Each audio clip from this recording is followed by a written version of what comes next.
Anki jekk is-settur turistiku bħalissa mhux wieħed daqsant biżel, ħidmet l-Awtorità Maltija għat-Turiżmu ma waqfitx tul il-pandemija. Dan seta' jidher ċar anke minn spezzjonijiet li saru minn uffiċjali tal-Awtorità stess, b'numru ta' spezzjonijiet regolari fuq stabbilimenti li kienu obbligati bi protokolli mill-Awtoritajiet tas-Saħħa.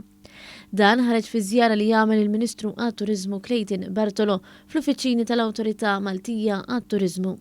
Hawn intaqgħu wkoll ma' diversi ħaddiema li grazzi għalihom l-Awtorità baqgħet għaddejja. Ma' dawn, il-Ministru Bartolo semma kif il-Gvernq qed jassigura li jkun hemm bilanċ bejn is-saħħa u l-ekonomija.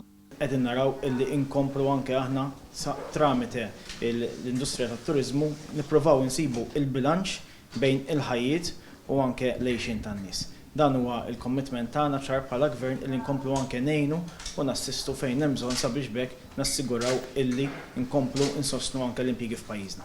Il-Ministru Bartolo saħaq ma' News ukoll li dan il-perjodu għandu jservi ta' żmien fejn isiru l-preparamenti fis-settur għal meta tgħaddi il-pandemija.